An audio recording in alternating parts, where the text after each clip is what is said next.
दोस्तों, एफडीआई एक ऐसा टर्म है जिसके तहत विदेशी कंपनियां किसी देश में इन्वेस्ट करके खुद को एक्सपेंड करती हैं और उस देश में नौकरियों का बड़ा अवसर क्रिएट करती हैं। इसी के तहत पिछले साल भारत सरकार ने एक डेटा दिया था जिसने पूरे देश को हैरान करके रख दिया। सरकार ने बताया कि पिछले साल भारत में तकरीबन 81.7 बिलियन डॉलर्स यानी 60 खरब रुपए से ज्यादा की एफडीआई आई थी, जिससे 2020 के मुकाबले एफडीआई में 10% की ग्रोथ हुई। साथ ही ये भी दावा किया गया कि ये एक फाइनेंशियल ईयर में आया सबसे ज्यादा एफडीआई है। लेकिन इन सब के बावजूद भी एफडीआई का जो दूसरा पहलू है यानी कि रोजगार, उसने देश को परेशान करके रख दिया है, क्योंकि इतने सरकारी दावों के बावजूद भी ये विदेशी इन्वेस्टमेंट भारत में रोजगार नहीं दे पा रहे। जिसके पीछे क्या कारण है ये समझना बहुत जरूरी है, और ये भी कि क्या विदेशी कंपनियां देश को एफडीआई के नाम पर लूट तो नहीं रही हैं। आइए समझते हैं। दोस्तों, भारत जैसे विकासशील देशों में उद्योग धंधे बढ़ाने और नौकरियां पैदा करने में एफडीआई का अहम रोल होता है। इससे देश के बुनियादी ढांचे का विकास भी होता है। इसीलिए भारत में आए सबसे ज्यादा विदेशी निवेश यानी कि भारत में कंपनियों की दिलचस्पी से भारत की इकोनॉमी को नए आयाम पर ले जाने के सपने सबने देखने शुरू कर दिए थे। भारत सरकार को मिले रिकॉर्ड विदेशी निवेश पर भारत सरकार ने बताया कि एफडीआई पॉलिसी में सुधार से ही ये पॉसिबल हुआ है।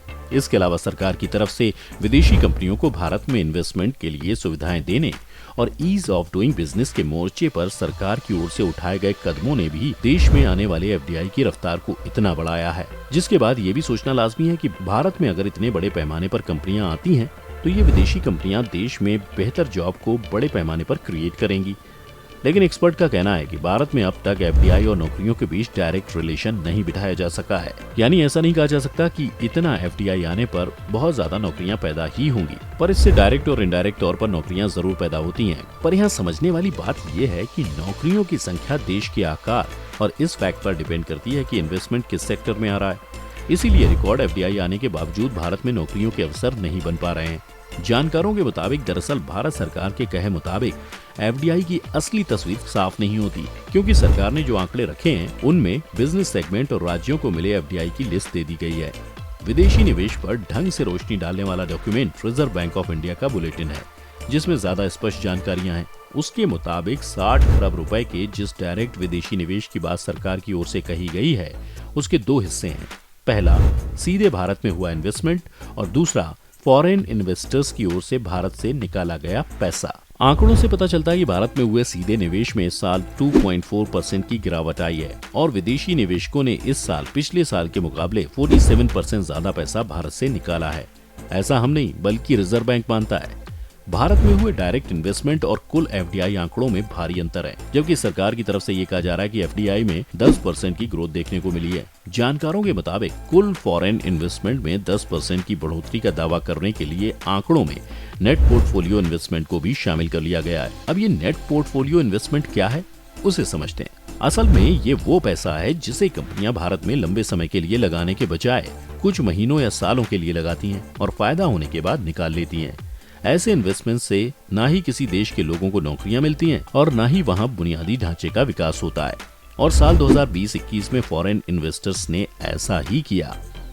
इन्होंने भारत में निवेश करने के बजाय भारतीय कंपनियों के कुछ शेयर खरीद लिए। इस तरह ऐसी कंपनियों का निवेश जो साल 2019-20 में महज 1 खरब रुपए था, वह साल 2020-21 के आंकड़ों में बढ़कर 25 गुना से ज्यादा हो गया। साल 2020-21 के आंकड़ों के मुताबिक इन नेट पोर्टफोलियो इन्वेस्टर्स ने 27 खरब रुपए से ज्यादा का इन्वेस्टमेंट किया और भारतीय कंपनियों के शेयर खरीदे। इससे नौकरियां तो नहीं आई, लेकिन भारतीय शेयर बाजार में पॉजिटिव माहौल जरूर बना रहा और भारत का सेंसेक्स 50,000 के पार चला गया। जबकि कोरोना के दौर में देश भर में लॉकडाउन की घोषणा के दौरान ये सेंसेक्स महज 27,000 पर ही था। अब आप कहेंगे कि इस सेंसेक्स के बढ़ने से हुआ क्या? तो उसे अगर बिल्कुल आसान भाषा में समझे तो इससे गरीबों का जीवन तो नहीं सुधरा और ना ही उन्हें नौकरियां मिली, लेकिन अमीर लोगों के पास पैसा और बढ़ गया। यानी जिस एफडीआई के आंकड़े देखकर सरकार अपनी पीठ थपथपा रही है उसमें आम लोगों के लिए कुछ खास नहीं है, जो कि आमतौर से आम लोगों के लिए ही होता है। अब इसमें कुछ लोग ये भी कह सकते हैं कि जिन कंपनियों में फॉरेन डायरेक्ट इन्वेस्टमेंट हुआ है यानी जिनके शेयर खरीदे गए हैं, उन्होंने कितनी नौकरियां दे दी। तो आइए इस एग्जाम्पल से समझते हैं। जिन कंपनियों के पास एफडीआई का सबसे बड़ा हिस्सा आया था उनमें सबसे पहली 3 सिर्फ रिलायंस ग्रुप की कंपनियां हैं। जियो प्लेटफॉर्म्स, रिलायंस रिटेल वेंचर्स और रिलायंस बीपी मोबिलिटी नाम की इन कंपनियों में भारत के कुल इक्विटी निवेश का 54% से ज्यादा यानी करीब 20 खरब रुपए इन्वेस्टमेंट किया गया है। ये इन्वेस्टमेंट ज्यादातर बड़ी अमेरिकी कंपनियों ने किया है। Social media company Facebook, search engine Google, equity KKR and company और सेमीकंडक्टर कंपनी क्वालकॉम के साथ ही साथ 14 कंपनियों ने मिलकर ये निवेश किया है। निवेश करके ये कंपनियां रिलायंस में शेयर होल्डर्स बन गई हैं। अब अगर इस इन्वेस्टमेंट पर नौकरी को देखें तो कुछ दिनों पहले रिलायंस इंडस्ट्रीज के चेयरमैन मुकेश अंबानी ने बताया था, रिलायंस ने साल 2020-21 में 75,000 नौकरियों के अवसर पैदा किए और 50,000 फ्रेशर्स की भर्ती की है। लेकिन ये एक तरह से कैसे गलत है या कहें कि कम है, तो इसे ऐसे समझिए कि ये 20 खरब रुपए के इन्वेस्टमेंट का सही इस्तेमाल नहीं है। ये इतनी बड़ी रकम है कि इसे 50,000 छोटे बिजनेस में निवेश किया जाता तो ऐसे में लाखों नौकरियां पैदा होती और तब हम इसे डायरेक्ट इन्वेस्टमेंट को सही कह सकते थे। अब आपको ये बताएं कि आखिर दूसरे देशों की इन कंपनियों ने भारत की बड़ी कंपनियों में इन्वेस्टमेंट क्यों किया।